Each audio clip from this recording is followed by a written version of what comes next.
Now, let's discuss the Surangama Sutra.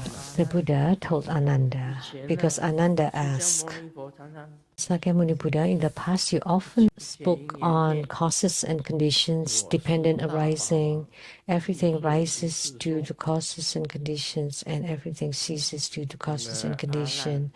Ananda, Malgagalana, Sariputra, Subhuti, and many more, upon hearing the Dharma of causes and conditions, they took refuge in Sakyamuni Buddha.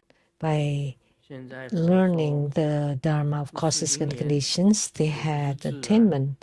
Now you speak that it is not causes and conditions, and it is also not naturally arising. Ananda was very confused and asked Sakyamuni Buddha.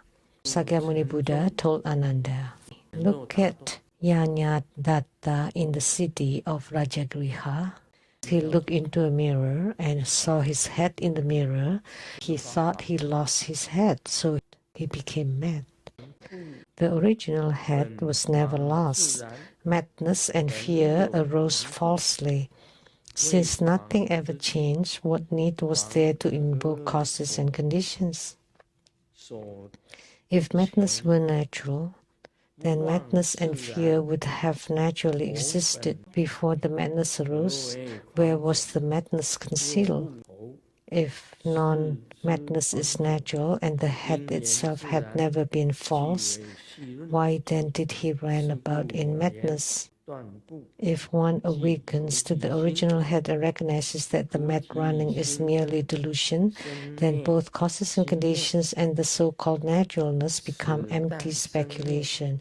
Therefore, I say, when the three conditions are severe, that is the body-mind.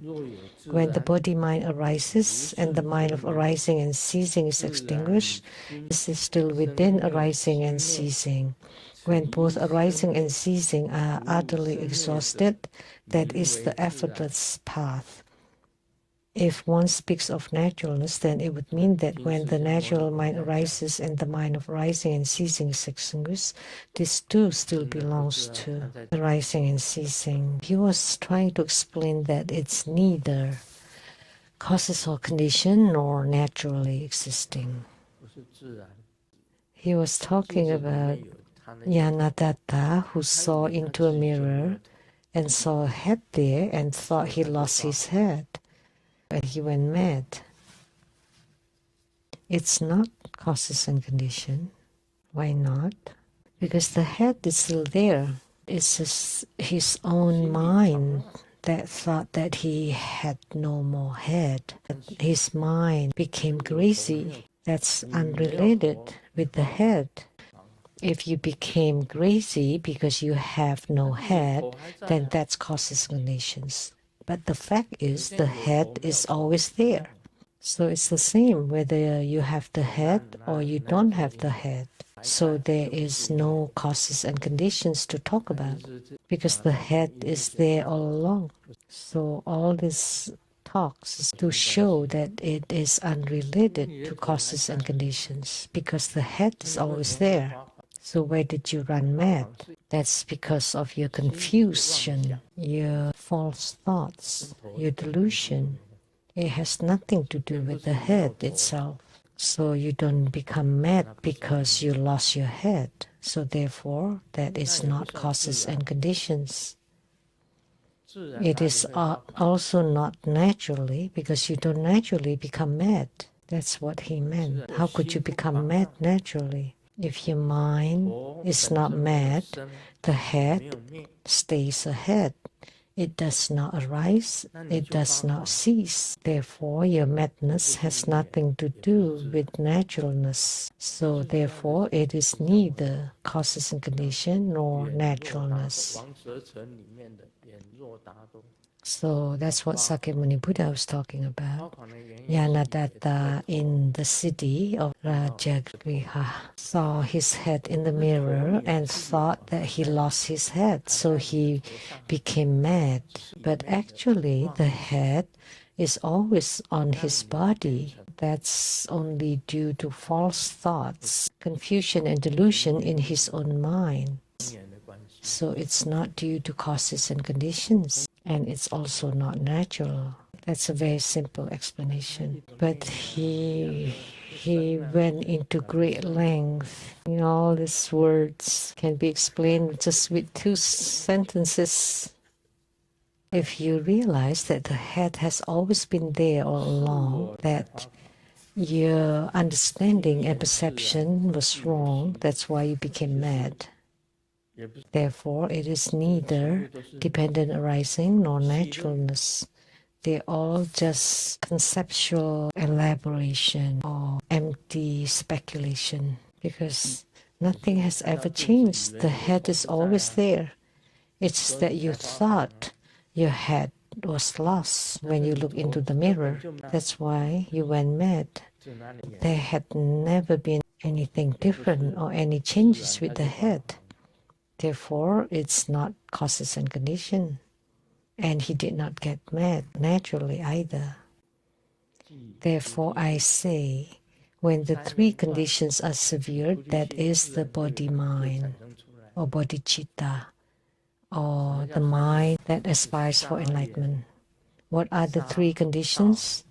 The 3 conditions of killing, stealing, and lust. If you completely sever them, then naturally you have bodhicitta, the aspiration for enlightenment. But it did not arise naturally.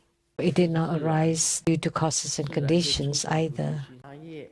You must first cut off your karma of killing, stealing, and lust. You don't need to practice anything. It's just that you cut off the 3 conditions. So when the 3 conditions are severed, that is bodhicitta or body-mind. So what is the body-mind? It's inherently there. It did not arise naturally or due to causes and conditions. You just eliminate all those dust, and then it would manifest. It's always been there. When the body-mind arises, the mind of arising and ceasing is extinguished. If you have no more mind of killing, stealing, and lust, utterly eliminated, that is the effortless path, then naturally you have the bodhicitta. If one speaks of naturalness, then it would mean that when the natural mind arises, the mind of arising and ceasing is extinguished, this too still belongs to arising and ceasing. That which is free from arising and ceasing is what is called natural. Just as worldly phenomena combine and separate, those that form unity, unified entities are called the nature of aggregation. What is not aggregated is termed the original nature. Yet original nature is not original. The aggregate is not truly combined. Arising, ceasing, non-arising, non-ceasing, not aggregates. It's not natural. It's none of those. Nothing. Only whether it's union or aggregate or separate, negated. Only then it is called the Dharma, free from conceptual elaborations. They are not attained through eons of toilsome cultivation and realization on your part. Even if you memorize and uphold the 12 divisions of the sutras of all Buddhas in the 10 directions, along with pure and wondrous principles as numerous as the sands of the Ganges, it will only add to conceptual elaboration.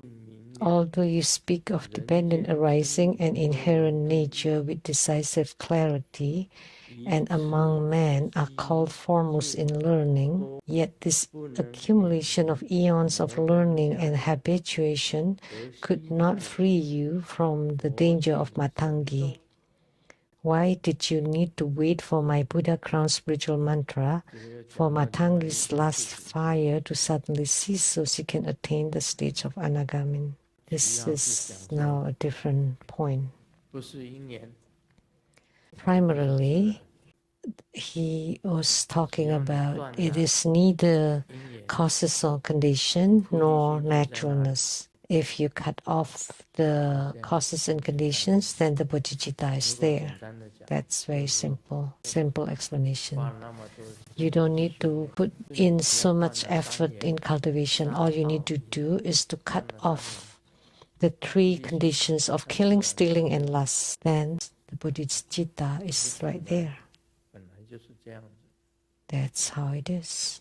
The intrinsic suchness. You don't have bodhicitta through spiritual cultivation. It's just that after eliminating your own karma or karmic obscurations, then the bodhicitta appears. It's always been there. So it's not because of causes and conditions, or it's not naturally. It's after cutting off the three conditions that is bodhicitta. Although you have mastered the Tripitaka, yet when you encountered that woman, you're almost dead. That's what he said.